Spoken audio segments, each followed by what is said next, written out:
When we think of costs, the obvious types of costs are what we call explicit costs. So wages that you would pay to workers or the cost of raw materials, these are all the obvious things that we think about when we think about costs. So those are called explicit costs. But there's a whole other set of costs that you need to consider when you're thinking about economic costs. And those are things like opportunity costs. So when you make one decision, you're allocating resources to one thing. That means that you're not allocating resources to other things. So the value of the best foregone opportunity is what we call an opportunity cost. And so that's what we call also an implicit cost. So opportunity costs fall under implicit costs. An economic cost is any of these things. So when we think about costs for a firm, when a firm's making decisions, they have to include both explicit as well as implicit costs. So let's take a look at opportunity costs in some more detail.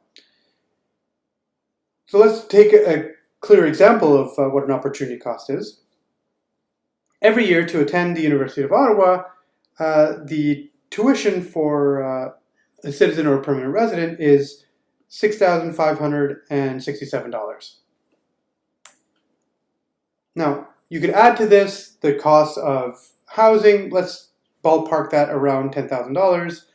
And food for a year, which, just a random number, let's throw in $4,000. Let's suppose that were true. And let's say textbook costs about $800 and incidental fees cost $952. So if we add that up, we'll see, oh, actually the explicit cost of attending the University of Ottawa isn't just the tuition, but when we add up all the other costs, it's more like $22,319 per year. But that's not the only cost you should take into account when deciding whether to attend university. That's what we would call the accounting cost. But if you hadn't attended university, what's the best thing you would have been able to do with your time? Presumably you would have gotten a job. And so the wages that you're foregoing by attending the university form part of your opportunity cost. So let's suppose that you could make $30,000 a year had you not attended university. So then your opportunity cost of attending university is to forego those $30,000. So the opportunity cost is $30,000. Of course, we're going to look at the best opportunity alternative opportunity you would have to attending university. So if there were 5 different jobs and the best job was paying $30,000, we would take the wage you would get from the best alternative opportunity as your opportunity cost. So the economic cost, not just the accounting cost, but the economic cost is your accounting cost plus your opportunity cost. So it's not just the $22,000 of accounting cost, but it's $22,000 plus the $30,000 opportunity cost. So it's a total of $50,000, $52,319.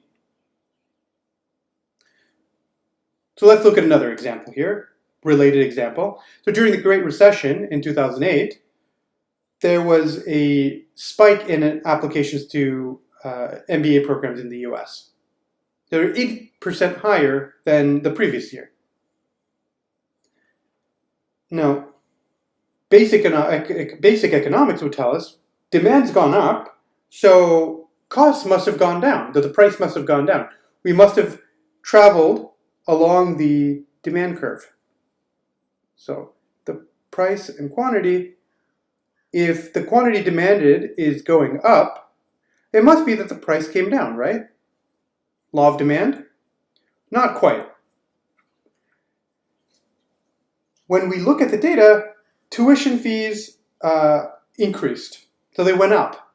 So the cost went up and demand went up. So what's going on here? What explains this? Well, because of the recession, there were fewer jobs, there were fewer high-paying jobs for people who would be otherwise getting an MBA. What that means is if you take away these high-paying jobs, the opportunity cost comes down. So the best alternative opportunity that these candidates would have had would be to have gotten this high-paying job, but now that high-paying job's gone. So they perhaps would have had a lower-paying job or no job at all. So the cost of attending the MBA program has actually come down, even though the price that the accounting cost has gone up. So the total cost went down because the opportunity cost went down, even though the accounting cost went up. So the decrease in the opportunity cost led to a decrease in the economic cost. And so this actually confirms the law of demand, that if the price goes down, then quantity demanded goes up.